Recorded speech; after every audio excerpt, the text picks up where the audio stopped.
ప్రపంచంలో ఎంతో ప్రఖ్యాతిగాంచిన విజయవాడ స్వరాజ్ మైదానంలో నిర్మించిన అంబేద్కర్ విగ్రహ నిర్మాణ రూపశిల్పి ఆర్టిస్టు ప్రసాద్ గారు మాతో ఉన్నారు. సార్, మొత్తమే కూడా విజయవాడ వాసిగా మేమంతా కూడాను గర్వపడుతున్నాం. ఒక మంచి విగ్రహాన్ని గౌరవ ముఖ్యమంత్రి మీకు నిర్మించే అవకాశం, అంటే డిజైన్ చేసే అవకాశం వచ్చు, నిర్మాణం సంబంధించిన బాధ్యతలు మీరు చేయటం. అంతకుముందు అల్లూరి సీతారామరాజు విగ్రహం కూడాను ప్రధానమంత్రి గారు ప్రారంభించిన విగ్రహాన్ని కూడా మీరు ప్రారంభించారు. అసలు ఎలా ఉంది మొత్తం? అసలు చూస్తుంటే మాకైతే రోమాలు నిక్కబుడుచుకుంటున్నాయి. మొత్తం ఈ విగ్రహం గురించి మా ప్రేక్షకుల కోసం దీంట్లో వాడిన మెటీరియల్, హైట్, అది మొత్తం చెప్పండి. ముఖ్యంగా చెప్పుకోవాల్సింది ఏంటంటే, ఆంధ్రప్రదేశ్ గవర్నమెంట్ వారు టెండర్ పిలిస్తే కేపీసీ ప్రాజెక్ట్స్ అనిల్ గారికి కాంట్రాక్ట్ దక్కడం జరిగింది. ఆ కాంట్రాక్ట్ని ఇండియాలో బెస్ట్ శిల్పి మాథూరం ఆర్ట్స్ నరేష్ గారికి రావడం జరిగిందండి. ఆయన ఎన్నో పెద్ద పెద్ద విగ్రహాలు చేయటంలో ఆరితేరిన వ్యక్తి.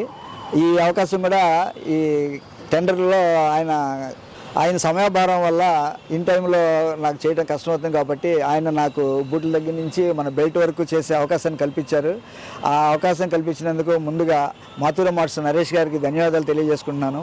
అలాగే నా పేరు రికమెండ్ చేసి కేసీపీ ప్రాజెక్ట్స్ లిమిటెడ్ అనిల్ గారికి కూడా ధన్యవాదాలు తెలియజేసుకుంటున్నాను.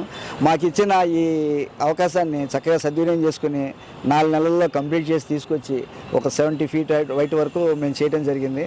ఈ అవకాశం నాకు రావడం చాలా అదృష్టంగా భావిస్తున్నాను. ఎంతో పుణ్యం. ఎప్పటి నుంచో నాకు కోరిక, ఎవరు చూసినా సీనియారిటీ లేదని చెప్పేసి ఆర్డర్ ఇవ్వట్లేదు. ఎవరో ఒకరు అవకాశం కల్పిస్తే కదా మన టాలెంట్. అది జగన్ గారి రూపంలో శ్రీలక్ష్మి మేడం గారు దయవల్ల, కమిషనర్ స్వప్నిల్ గారు అవకాశం కల్పించారు. మంచి పేరు వచ్చింది. ఇన్ టైంలో చేసినందుకు వారు కూడా మెచ్చుకున్నారు.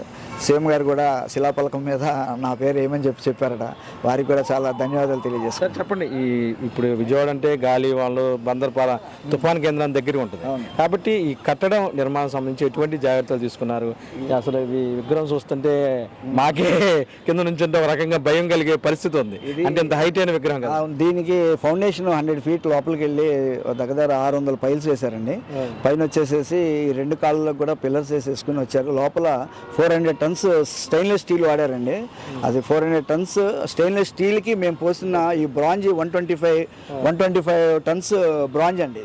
ఇది ఓన్లీ స్కిన్ అండి. యాక్చువల్గా అసలు వెయిట్ బలం అంతా కూడా ఇంటర్నల్ ఉన్నటువంటి స్టెయిన్లెస్ స్టీల్ ఉందండి. అది కేశవ్ అని హైదరాబాద్ అతను చాలా బాగా చేశాడు. దాని మీద మేము తీసుకొచ్చి ఈ పీసెస్ అసెంబ్లింగ్ చేసి దాన్ని వెల్డింగ్ చేసి ఇక్కడ ఫినిషింగ్ చేయడం జరిగింది అనమాట. మెయిన్ ఇంపార్టెంట్ దీనిలో బలం అంతా కూడా లోపల ఉన్నటువంటి ఎస్ఎస్ స్టీల్ అండి. చాలా ఎక్కువ టన్స్ బాగా వాడారు. ఎంత 350 kilometers స్పీడ్ వచ్చినా కూడా, అబౌవ్ 350 kilometers పైన వచ్చినా కూడా ఏం అవుదని చెప్పి దీనికి ఎక్స్పర్ట్ కమిటీగా సిద్ధార్థ కాలేజీలో ప్రొఫెసర్ పాండురంగారావు గారిని వేశారు. ఆయన చెప్పడం ఎంత తుఫాన్ వచ్చినా కూడా ఏం అవ్వదు, చెక్కు చెదరదని చెప్పడం జరిగిందండి. సరే, సుమారు ఎన్ని రోజులు ఈ హార్డ్ వర్క్ చేశారు? మొత్తం టోటల్ స్టాచ్యూ 7 monthsలో జరిగిందండి. ఇది ముఖ్యంగా ఇంత తొందరగా అవడానికి కారణం సీఎం గారు అర్జెంట్ అని చెప్పడం ఒకటి, ప్లస్ శ్రీలక్ష్మి మేడం గారు, మున్సిపల్ కమిషనర్ స్వప్నల్ గారు మా వెనకాల ఉండి పోరాడి ఎక్కించండి చేయండి అంటూ ఎంతో శ్రమ కూర్చి స్కఫోల్డింగ్ లేకపోయినా సరే ఒక చిన్న బూట్కి సంబంధించిన దారపోకు కూడా ఎంత స్ట్రాంగ్గా, అది అంతా మనం ఫస్ట్ చేసుకునే మోల్డ్లో ఉంటుందండి. ఫస్ట్ మినిచర్ చేసి దాని నుంచి మనకి ఏ సైజ్ ఫస్ట్ మోడల్ చేయడం జరిగింది. దాన్ని చూసి వాళ్ళు కమిటీ వాళ్ళు మార్పులు చెప్తే దాన్ని మళ్ళీ 25 feet అక్కడ ఉన్నాయి, మీరు 2 చూసుంటారు. రెండో దాంట్లో రెక్టిఫై చేసి 25 feet పెడతాం జరిగింది. దాన్ని చూసుకున్న తర్వాత ఓకే అన్న తర్వాత దాన్ని మళ్ళీ స్కాన్ చేసుకుని మనకి ఏ సైజ్ కావాలంటే ఆ సైజ్కి సిఎన్సీ మిషన్ ద్వారా స్కానింగ్ చేసుకుని ఎల్ఆర్ చేసుకుని ధర్మకోల్లో 125 feet డెమో చూపించాం ఢిల్లీలో, గురుగాంలో. అది మినిస్టర్స్ అందరూ వచ్చి చూసిన తర్వాత వాళ్ళు 10 అడుగులు పార్ట్స్ కట్ చేసి మనం పంపించారండి. మొత్తానికి ఒక మంచి ప్రోగ్రాము, విగ్రహాన్ని విజయవాడలో మీరు ఏర్పాటు చేసినందుకు విజయవాడ వాసులుగా కంగ్రాట్స్. ఐటీఎం తరఫున మీకు ప్రత్యేకంగా ఏదైనా జగన్ గారు ఒక అవకాశం ఇచ్చారు. మీకు చాలా మంది సీనియర్ జూనియర్లు అన్నా సరే ముఖ్యమంత్రి గారు ప్రేక్షకులకు ఏం చెప్పదలుచుకున్నారు విజయవాడ ప్రజలు? మీరు చాలా అద్భుతమైన అది విజయవాడలో అసలు ఏం లేవండి. మనం చూడటానికి ఏముంది విజయవాడలో అంటే అమ్మవారి గుడి తప్పించి ఇంకేమీ లేవు. అలాంటిది మంచి కాస్ట్లీ ఏరియాలో బ్రహ్మాండమైనటువంటి ఇది పెట్టారని టూరిజం ప్లేస్గా ఇది బాగా సక్సెస్ అవుతుందని అనుకుంటున్నాను.